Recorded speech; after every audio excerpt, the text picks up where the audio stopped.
Hi friends, ഞാൻ വന്നിട്ടുള്ളത് നല്ല ഈസി ആയിട്ടുള്ളൊരു പ്ലം കേക്കിൻ്റെ റെസിപ്പി ആയിട്ടാണ്. അപ്പോൾ നമ്മുടെ ബേക്കറിയിൽ നിന്നൊക്കെ വാങ്ങിക്കുന്ന ആ ഒരു ടേസ്റ്റിൽ തന്നെ നമുക്ക് വീട്ടിൽ ഓവണൊന്നുമില്ലാതെ അതുപോലെ തന്നെ ബ്രൗൺ ഷുഗറൊന്നും ചേർക്കാതെ ഈസി ആയിട്ട് ചെയ്യാൻ പറ്റും. അപ്പോൾ നമുക്ക് വീഡിയോയിലേക്ക് പോവാം.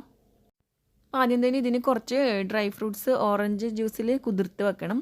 അപ്പം ഇതിനുവേണ്ടി ഞാനിവിടെ കുറച്ച് ടൂട്ടി ഫ്രൂട്ടി എടുത്തിട്ടുണ്ട്. അതായത് ഒരു 2 ടേബിൾ സ്പൂണിൻ്റെ അടുത്ത് എടുത്തിട്ടുണ്ട്. പിന്നെ അതുപോലെ തന്നെ ഇതിലേക്ക് ഞാൻ കുറച്ച് കാഷ്യൂസ് ചെറുതായിട്ടൊന്ന് കട്ട് ചെയ്ത് ഇട്ട് കൊടുക്കുന്നുണ്ട്. നിങ്ങൾക്ക് ഇഷ്ടമുള്ളത് ചേർത്ത് കൊടുക്കാം. അതായത് ഡ്രൈ ഫ്രൂട്ട്സ് ഏതായാലും ചേർത്ത് കൊടുക്കാം. പിന്നെ അണ്ടിപ്പരിപ്പ് ബദാം എന്ത് വേണമെങ്കിലും ചേർത്ത് കൊടുക്കാം. കുറച്ച് റൈസിൻസും കൂടി ഞാൻ ഇട്ട് കൊടുത്തിട്ടുണ്ട്. ഇനി ഇതിലേക്ക് നമുക്ക് ഓറഞ്ച് ജ്യൂസ് ചേർത്ത് കൊടുക്കാം. അതായത് ഫ്രഷ് ഓറഞ്ച് ജ്യൂസാണ്, വെള്ളമൊന്നും ചേർക്കാതെ അടിച്ചെടുത്തതാണ്. ഇത് നമ്മൾ ഇട്ട് കൊടുത്ത ആ ഡ്രൈ ഫ്രൂട്ട്സും നട്ട്സൊക്കെ കുതിരാൻ പാകത്തിന് വെച്ച് കൊടുക്കണം. അപ്പോൾ ഞാൻ കുറച്ചും കൂടി ചേർത്ത് കൊടുത്തിട്ടുണ്ട്. നമുക്ക് ഇത് കുറച്ച് സമയം ഇതുപോലെ തന്നെ വെച്ച് കൊടുക്കാം. അപ്പോൾ ആ ഫ്രൂട്ട്സ് ഇതൊക്കെ ഓറഞ്ച് നീര് വലിച്ചെടുക്കും. ഞാനിത് ഒരു രാത്രി മുഴുവൻ ഇതുപോലെ വെച്ച് കൊടുത്തിന്. അപ്പോൾ ഒരു 1-2 മണിക്കൂറെങ്കിലും വെച്ചാൽ ആ ഫ്രൂട്ട്സൊക്കെ നന്നായിട്ട് കുതിർന്ന് വന്നോളും. ഇനി ആദ്യം ഇതിലേക്ക് വേണ്ടിയുള്ള കാരമൽ സിറപ്പ് റെഡിയാക്കാം. അപ്പോൾ ഇതിനു വേണ്ടി ഞാനിവിടെ ഒരു 1/2 കപ്പ് പഞ്ചസാര എടുത്തിട്ടുണ്ട്. അപ്പോൾ നമുക്കിത് ഒരു പാനിലേക്ക് ഇട്ട് കൊടുക്കാം. ഇതിലേക്ക് ഒരിത്തിരി വെള്ളം ഒഴിച്ചു കൊടുത്ത് നന്നായിട്ട് കാരമലൈസ് ചെയ്തെടുക്കാം. ഒരുപാട് വെള്ളമൊന്നും ഒഴിച്ചു കൊടുക്കേണ്ട, ഒരു 2-3 ടേബിൾ സ്പൂൺ ഒഴിച്ചു കൊടുത്താൽ മതി. സാധാരണ നിങ്ങൾ എങ്ങനെയാണ് ചെയ്യാറ് അതുപോലെ ചെയ്താൽ മതി. ഞാനിങ്ങനെയാണ് സാധാരണ ചെയ്യാറ്. ഇത് കുറച്ച് സമയം ഇതുപോലെ വെച്ചാൽ അതിൻ്റെ കളറ് ചേഞ്ച് ആവാൻ തുടങ്ങും. ഹൈ ഫ്ലെയിമിലൊന്നും ഇട്ട് കൊടുക്കേണ്ട, ഒരു മീഡിയം ഫ്ലെയിമിൽ ഇട്ട് കൊടുത്താൽ മതി. കാരണം ഈ ഒരു കളറായി കഴിഞ്ഞാൽ പിന്നെ അത് പെട്ടെന്ന് കരിഞ്ഞു പോകും. അപ്പോൾ ഒന്ന് ശ്രദ്ധിക്കുക.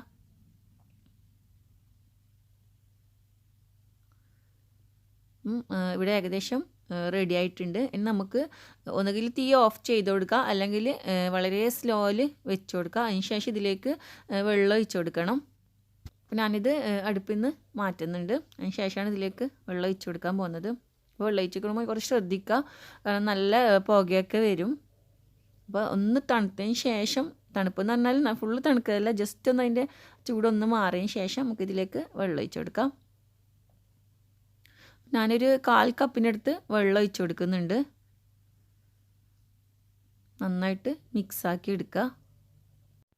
ഞാനൊരു ഇത്തിരി വെള്ളം കൂടി ഒഴിച്ച് കൊടുത്തിട്ടുണ്ട്. അപ്പോൾ നിങ്ങൾക്ക് കാണുമ്പോൾ ഏകദേശം മനസ്സിലാവും അതിൻ്റെ ആ ഒരു കൺസിസ്റ്റൻസി. ഇതിപ്പം നല്ല ലൂസ് പോലെ തോന്നും, പക്ഷേ കുറച്ച് കഴിയുമ്പോൾ അത് ഇത്തിരി തിക്കായി വന്നോളും. അപ്പോൾ ഈ സമയം കൊണ്ട് നമുക്ക് മുട്ടയും അതിൻ്റെ ബാക്കി സംഭവമൊക്കെ റെഡിയാക്കി എടുക്കാം. അപ്പോൾ വെള്ളം ചേർത്തതിന് നന്നായിട്ട് ഇതുപോലെ മിക്സാക്കി എടുക്കുക. ഇപ്പം ഇത് ഇതുപോലെയാണ് ഇരിക്കുന്നത്. അപ്പോൾ ഒരു ഇത്തിരി സമയം കഴിഞ്ഞാൽ, അതായത് നമ്മുടെ മുട്ടയൊക്കെ ബീറ്റ് ചെയ്യുന്ന സമയം കൊണ്ട് അത് കുറച്ചും കൂടി തിക്കായി വരും. നമുക്കിത് മാറ്റി വെക്കാം. അപ്പോൾ ആദ്യം നമുക്ക് കുറച്ച് മൈദ അരിച്ചെടുക്കാം. ഞാനിവിടെ 1 കപ്പ് മൈദ എടുത്തിട്ടുണ്ട്. അതുപോലെ തന്നെ ഒരു 1/2 ടീസ്പൂൺ ബേക്കിംഗ് പൗഡറും കൂടി എടുത്തിട്ടുണ്ട്. നമുക്ക് നന്നായിട്ട് അരിച്ചെടുക്കാം. ഒരു 3 പ്രാവശ്യം അരിച്ചെടുത്തിട്ടുണ്ട് ഞാൻ. അപ്പോൾ പറ്റുമെങ്കിൽ 3 പ്രാവശ്യം അരിച്ചെടുക്കുക, അല്ലെങ്കിൽ 2 പ്രാവശ്യമെങ്കിലും ഒന്ന് അരിച്ചെടുക്കാൻ ശ്രമിക്കുക. എന്നാലും നമ്മുടെ കേക്ക് നല്ല സോഫ്റ്റ് ആയത്, അതായത് ആ ഒരു മൈദയും ബേക്കിംഗ് പൗഡറും കൂടി നന്നായിട്ട് മിക്സായി വരും. അതിന് വേണ്ടിയാണ്. ഇനി ഇതിലേക്ക് വേണ്ടിയുള്ള മുട്ട ബീറ്റ് ചെയ്തെടുക്കാം. അപ്പോൾ ഇതിനു വേണ്ടി ഞാനിവിടെ വലിയ 3 മുട്ട എടുത്തിട്ടുണ്ട്. അപ്പോൾ നമുക്കൊരു ബൗളിലേക്ക് ഇട്ടെടുക്കാം. ഇതിലേക്ക് 1/2 കപ്പ് പഞ്ചസാര ചേർത്ത് കൊടുക്കുന്നുണ്ട്. അപ്പോൾ നേരത്തെ 1/2 കപ്പും ഈ ഒരു 1/2 കപ്പും 1 കപ്പ് പഞ്ചസാരയാണ് ടോട്ടൽ എടുത്തിട്ടുള്ളത്. പിന്നെ ഒരു നുള്ളു ഉപ്പ് ഇട്ട് കൊടുത്തിട്ടുണ്ട്. നമുക്ക് നന്നായിട്ട് ബീറ്റ് ചെയ്തെടുക്കാം. അപ്പോൾ ഞാനിവിടെ എൻ്റെ തമ്പുന്നയിൽ കാണിച്ച ആ ഒരു കളറിന് വേണ്ടിയാണ് 1/2 കപ്പ് പഞ്ചസാര കാരമലൈസ് ചെയ്താൽ മതി. ഇല്ലെങ്കിൽ ഒരു 1/4 കപ്പ് കാരമലൈസ് ചെയ്താൽ നല്ല കുറച്ചും കൂടി ഡാർക്ക് കളറായി കിട്ടും. അപ്പോൾ ഞാനിവിടെ നന്നായിട്ട് മുട്ട ബീറ്റ് ചെയ്തെടുത്തിട്ടുണ്ട്.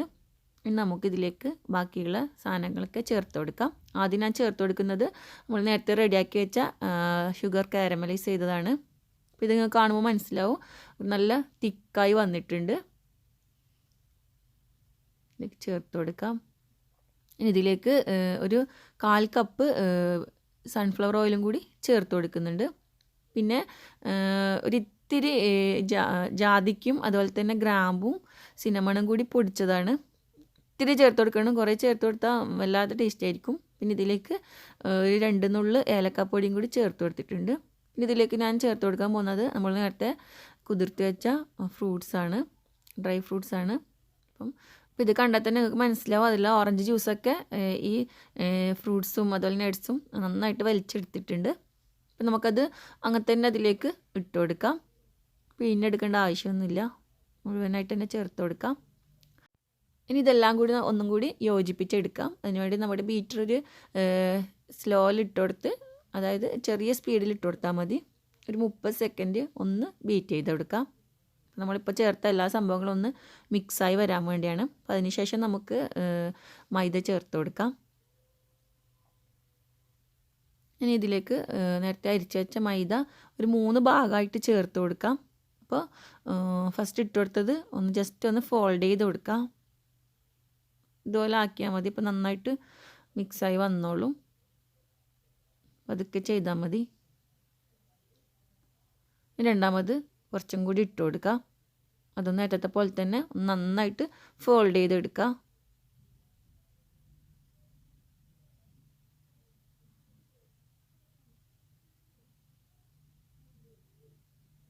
അതിനുശേഷം നമുക്ക് ബാക്കിയുള്ളതും കൂടി ചേർത്ത് കൊടുക്കാം.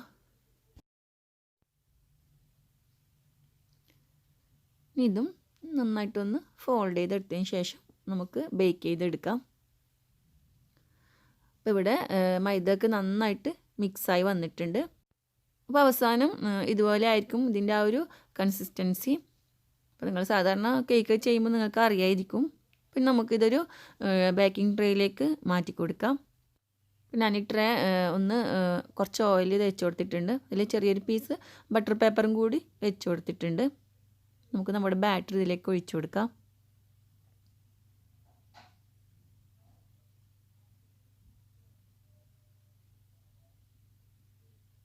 ഇതൊന്ന് ടാപ്പ് ചെയ്ത് കൊടുക്കാം. എയർ ബബിൾസ് ഒക്കെ ഉണ്ടെങ്കിൽ ഒന്ന് പോയി കിട്ടാൻ വേണ്ടിയാണ്. പിന്നെ ഞാനിത് ഓവണില്ലാണ് ഞാൻ ചെയ്യാൻ പോകുന്നത്. അപ്പോൾ ഞാനിവിടെ ഒരു പാത്രം ചൂടാക്കി എടുത്തിട്ടുണ്ട്. അതിലേക്ക് ഇതുപോലെ ഒരു ചെറിയൊരു സ്റ്റാൻഡ് വെച്ച് കൊടുത്തിട്ടുണ്ട്. അപ്പോൾ നിങ്ങളുടെ കയ്യിൽ ഏതാ ഉള്ളത്, സ്റ്റീൽ പാത്രം മറ്റുണ്ടെങ്കിൽ അത് വെച്ച് കൊടുത്താൽ മതി. എന്നിട്ട് ഇതിലേക്ക് നമ്മുടെ ബാറ്റർ ഒഴിച്ച പാത്രം ഇറക്കി വെച്ച് കൊടുക്കാം. നന്നായിട്ട് മൂടി വെക്കുക. എന്നിട്ടൊരു 30 മുതൽ 40 മിനിറ്റൊക്കെ എടുക്കുമായിരിക്കും. അപ്പം ലോ ഫ്ലെയിമിൽ ഇട്ട് കൊടുത്താൽ മതി. അപ്പം ഞാനിവിടെ ഏകദേശം ഒരു 15-20 മിനിറ്റ് ആയ ശേഷം അപ്പം അതിൻ്റെ മേലെ കുറച്ച് കാഷ്യൂനട്ടും അതുപോലെ കുറച്ച് ടൂട്ടി ഫ്രൂട്ടൊക്കെ വെച്ച് ഒന്ന് ഡെക്കറേറ്റ് ചെയ്ത് കൊടുക്കുന്നുണ്ട്. അപ്പം ചെറിയൊക്കെ ഉണ്ടെങ്കിൽ ഒന്ന് ഇട്ട് കൊടുക്കുക. അപ്പം എൻ്റെ കയ്യിൽ ഇല്ലാത്തതുകൊണ്ട് ഞാൻ ഒന്നും വെച്ച് കൊടുത്തിട്ടില്ല. കാരണം ആദ്യമേ ഇട്ട് കൊടുത്താൽ ചില സമയത്ത് അത് താണു പോകാനുള്ള ചാൻസ് ഉണ്ട്. അതുകൊണ്ടാണ് കുറച്ചൊന്ന് വെന്തതിന് ശേഷം ഞാൻ ഇത് വെച്ച് കൊടുക്കുന്നത്. കുറച്ച് റൈസിൻസും കൂടി ഇട്ട് കൊടുത്തിട്ടുണ്ട്. നിങ്ങൾക്ക് ഇഷ്ടമുള്ള ചെയ്ത് കൊടുക്കാം. ശേഷം നമുക്ക് കുറച്ചും കൂടി ഒന്ന് ബേക്കാക്കി എടുക്കാം. അപ്പോൾ ഏകദേശം ഒരു 35-40 മിനിറ്റൊക്കെ എടുക്കുമായിരിക്കും ഫുള്ളായിട്ട് വെന്ത് വരാൻ വേണ്ടി. അപ്പോൾ ഞാനിവിടെ ഒന്ന് ചെക്ക് ചെയ്ത് നോക്കുന്നുണ്ട്. അപ്പോൾ സ്ക്യൂർ നല്ല ക്ലീനാണ്. അപ്പോൾ നിങ്ങൾ ഇതുപോലെ ഒരു 30 മിനിറ്റ് കഴിഞ്ഞ ശേഷം ഒന്ന് ചെക്ക് ചെയ്ത് നോക്കിയാൽ മതി. അപ്പം ഇതുപോലെ സ്ക്വയർ നല്ല ക്ലീൻ ആണെങ്കിൽ നമ്മുടെ കേക്ക് നന്നായിട്ട് വെന്തിട്ടുണ്ട്. ഇനി ഇത് നമുക്ക് തണുത്തതിന് ശേഷം നമ്മുടെ ബേക്കിംഗ് ട്രേയിൽ നിന്ന് മാറ്റാം. ഇതുപോലെ തന്നെ കത്തി വെച്ച് അതിൻ്റെ സൈഡൊക്കെ ഒന്ന് ഇളക്കി എടുത്തിട്ടുണ്ട്.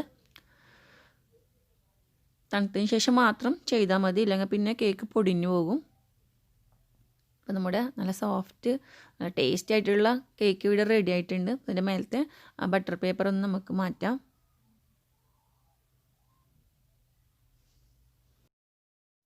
നിങ്ങൾക്ക് കാണുമ്പോൾ തന്നെ മനസ്സിലാകുന്നുണ്ടാവും കേക്ക് നല്ല സോഫ്റ്റാണ്. നമുക്കിതൊന്ന് കട്ട് ചെയ്തെടുക്കാം. അപ്പം ഇതിൻ്റെ അകത്ത് ഇട്ട് കൊടുത്ത ആ ഡ്രൈ ഫ്രൂട്ട്സും നട്ട്സും ഒന്നും താണു പോയിട്ടൊന്നുമില്ല. അപ്പോൾ ഇതുവരെ ഇതുപോലെ ട്രൈ ചെയ്ത് നോക്കിയിട്ടില്ലെങ്കിൽ ഒന്ന് ട്രൈ ചെയ്ത് നോക്കാം. നിങ്ങൾക്ക് എല്ലാവർക്കും വീഡിയോ ഇഷ്ടപ്പെട്ടിട്ടുണ്ടാകുമെന്ന് വിചാരിക്കുന്നു. അപ്പോൾ വീണ്ടും നല്ല നല്ല റെസിപ്പികളുമായി കാണാം. Thank you.